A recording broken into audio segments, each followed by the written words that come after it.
Hello, c'est Valère d'Art Divinescence. Bienvenue dans cette vidéo consacrée à la nouvelle lune du 28 février 2025 qui sera donc en Poisson et qui culminera à 1h45 heure de Paris. Un moment fort de renouveau spirituel et d'introspection. Aujourd'hui donc, analyse des influences des planètes, des transits majeurs et leurs impacts généraux, avant de les décliner secteur par secteur. Ensuite, des conseils en lien avec le chiffre 7, la rune Redo, et ceux de la lame de tarot, le chariot portant le chiffre 7. 3 énergies puissantes que j'ai reçues en guidance pour cette période. Conseil également d'une couleur vibratoire conseillée pour cette nouvelle lune et jours qui suivent. Enfin sera dévoilé le thème de la prochaine méditation conçue spécialement pour accompagner ces influences lunaires, ainsi que 3 pierres qui vous aideront à traverser cette période avec équilibre. Avant de commencer, un grand merci à vous tous pour vos likes, partages et commentaires qui permettent à cette chaîne de grandir.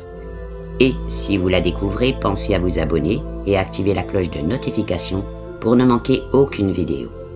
Évidemment, n'oubliez pas votre libre arbitre, faites-vous confiance sur votre chemin et suivez vos propres ressentis. Allez, c'est parti pour cette exploration.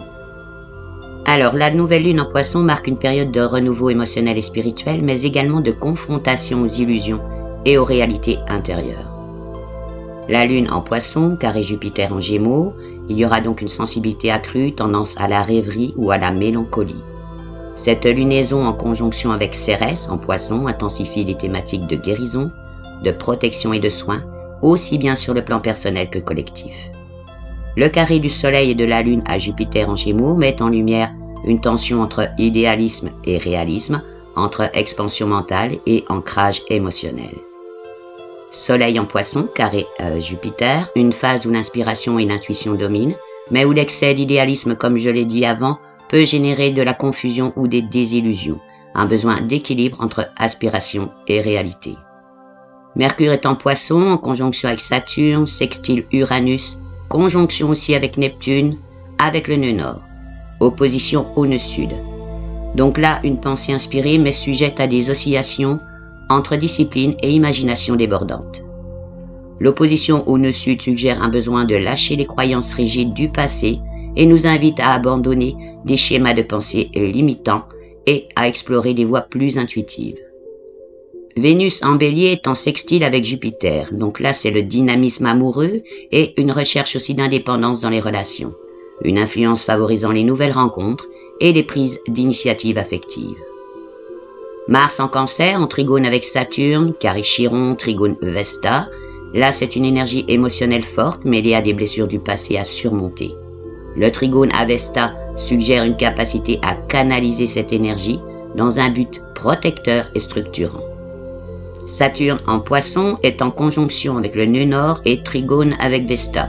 Un appel au karma et aux leçons spirituelles. Ceci se mêle à l'intuition pour bâtir un futur plus aligné avec notre mission d'âme. Uranus est en Taureau, il est en trigone avec le nœud sud, rétrograde en Vierge. Cela indique des bouleversements imprévus qui influencent la destinée, imposant des ajustements financiers et émotionnels. Pour rappel, je vais parler de la part de fortune. C'est un point fictif qui représente l'harmonie entre le soleil, la lune et l'ascendant, symbolisant les opportunités de réussite, d'épanouissement et de bien-être.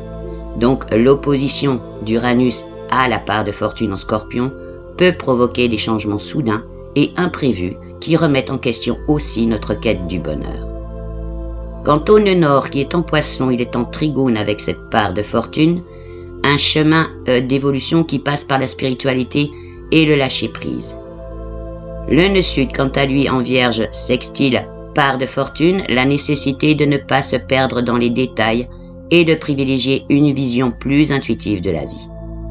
On va voir maintenant Cérès, et pour rappel, c'est une petite planète associée à la maternité, à la nourriture, aux relations avec la nature et au cycle de la vie, représentant le besoin de protection et de guérison émotionnelle. Donc Cérès est en Poisson, il est en carré avec la part de fortune, donc il y aura un besoin de prendre soin des autres, mais aussi de veiller à ne pas se sacrifier excessivement. Bien, maintenant on va voir une analyse par secteur de vie. On va commencer par les relations et interactions sociales. Avec Vénus en Bélier, sextile Jupiter en Gémeaux, l'impulsion est tournée vers l'enthousiasme et la spontanéité dans les relations. C'est une période idéale pour initier de nouveaux liens ou pour apporter un vent de fraîcheur à une relation existante. Cependant, le carré du Soleil et de la Lune à Jupiter invite à la prudence face aux illusions ou aux engagements trop rapides. La communication, ça c'est Mercure en Poisson sextile Uranus, sera intuitive et créative, mais parfois floue. Côté émotion et bien-être intérieur, la Lune en Poisson conjointe à Cérès avec l'accent sur le besoin de soins et de douceur, donc c'est une période où l'hypersensibilité peut se manifester avec un fort besoin de connexion aux autres et au spirituel. Le carré à Jupiter pourrait engendrer un certain excès émotionnel ou un manque de discernement face aux sensations. Saturne en conjonction au nœud nord invite à structurer ses émotions pour éviter de sombrer dans les illusions. Côté vie professionnelle et finances, avec Mercure en conjonction à Saturne, la rigueur mentale est un atout, surtout pour les métiers nécessitant intuition et organisation. Cependant, l'opposition au nœud sud peut provoquer des conflits entre méthodes traditionnelles et nouvelles approches plus fluides. Uranus en opposition à la part de fortune suggère des opportunités imprévues, mais aussi des changements financiers soudains à anticiper. Côté santé et énergie physique, Mars en Cancer, en carré avec Chiron en Bélier, peut réveiller des blessures émotionnelles qui ont un impact sur le physique, donc attention aux fatigues nerveuses, troubles psychosomatiques. L'importance de l'ancrage et de l'équilibre émotionnel est soulignée par le trigone à Vesta en Scorpion, qui pousse à adopter des pratiques régénératrices comme la méditation, les bains relaxants, l'alimentation saine. Cérès en carré à la part de fortune rappelle de ne pas négliger l'alimentation et le repos. Côté vie sentimentale et amoureuse, Vénus en Bélier favorise des relations passionnées et impulsives. Les couples pourraient ressentir un besoin de renouveau et d'action. Le sextile à Jupiter encourage les nouvelles expériences, mais le carré Soleil-Lune à Jupiter met en garde contre des attentes irréalistes. Mars en Cancer, en trigone à Saturne, apporte une stabilité émotionnelle aux relations existantes, mais le carré à Chiron indique des blessures affectives encore présentes. En conclusion, la nouvelle lune du 28 février 2025 en Poisson est un moment clé pour réaligner nos aspirations spirituelles avec la réalité. L'opposition entre l'intellect rationnel, donc Jupiter en Gémeaux, et l'intuition Poisson, pourrait provoquer des dilemmes, mais elle offre aussi l'opportunité d'harmoniser ces deux sphères. Cette lunaison invite à la patience, à la bienveillance envers soi-même et à l'acceptation des émotions, tout en restant attentive aux illusions. Bien, maintenant, on va passer au conseil du chiffre 7, de la lame le chariot et de la rune Rédo, et voir aussi la couleur conseillée. Tout d'abord, le chiffre 7, la lame, le chariot et la rune Rédo sont de bons guides pour cette période, bien que chacun apporte une dynamique spécifique face aux influences astrologiques de cette nouvelle lune en Poisson du 28 février 2025. Alors, on va voir la pertinence de ces symboles et donc de leurs conseils. Le chiffre 7, c'est l'introspection et la quête de vérité. Il est un symbole de spiritualité, d'analyse et de recherche intérieure, ce qui correspond parfaitement à l'énergie dominante des Poissons et aux nombreux aspects astrologiques liés à cette lunaison. La nouvelle lune en Poisson, conjointe à Cérès, favorise la réflexion intérieure et la connexion aux émotions profondes en résonance avec la sagesse du 7. Mercure conjoint à Saturne en Poisson, c'est l'influence de discipline mentale et d'introspection encourageant le développement spirituel et l'apprentissage. C'est typique du 7.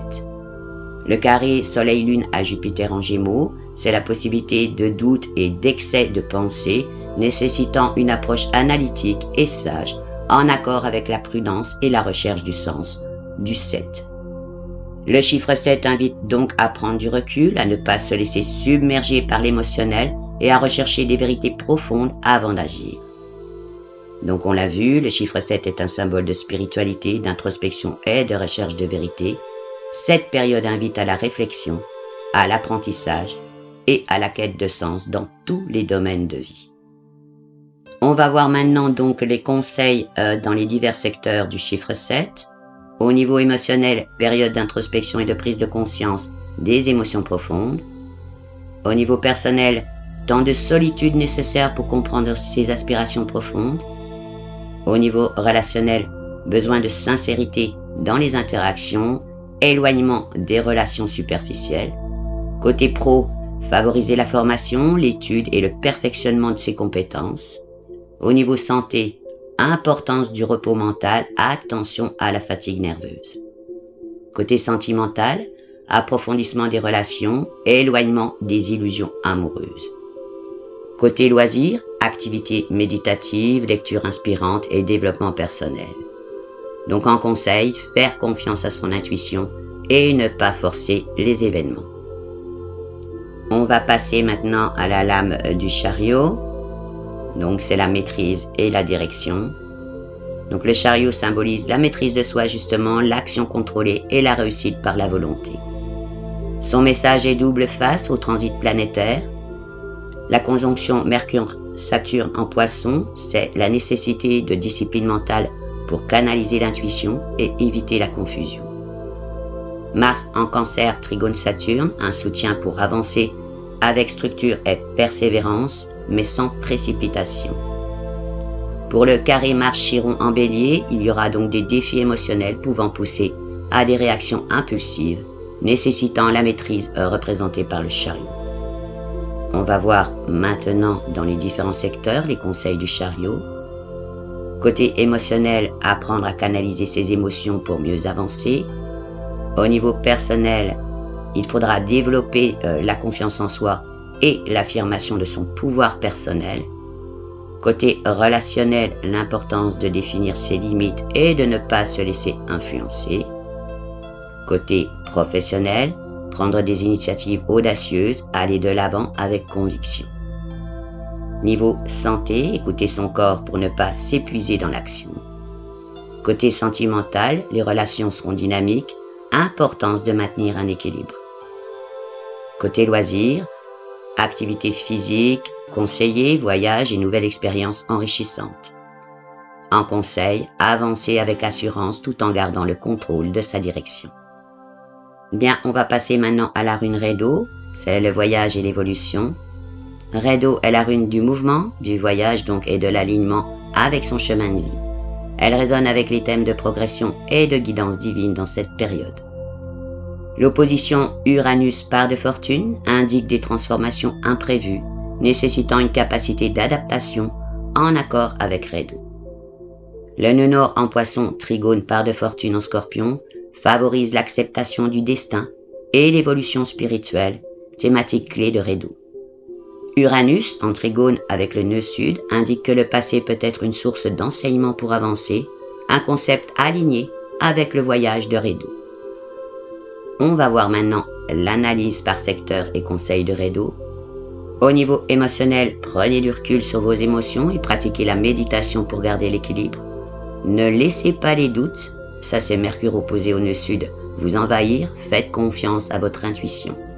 Rédo rappelle que chaque émotion a un message, prenez le temps de les écouter avant d'agir. Au niveau personnel, faites un point sur vos aspirations profondes sans vous précipiter. Prenez le temps d'écrire vos ressentis et vos projets pour clarifier votre direction. Rédo conseille d'accepter les détours comme faisant partie du voyage. Au niveau relationnel, ne prenez pas les critiques trop personnellement, elles peuvent être des opportunités d'évolution. Soyez ouverte aux nouvelles rencontres, mais évitez les décisions hâtives en amour ou en amitié. Rédo vous invite à voir chaque interaction comme une étape dans votre apprentissage. Au niveau professionnel, fixez-vous des objectifs clairs et réalistes sans brûler les étapes. Ne vous laissez pas déranger par des opportunités trop belles pour être vraies. Rédo recommande de rester adaptable et de suivre les changements avec fluidité. Au niveau de la santé, accordez-vous du repos et pratiquez des activités douces comme le yoga ou la respiration profonde, la méditation. Évitez les excès alimentaires ou stimulants. Ça c'est pour Jupiter carré Soleil-Lune.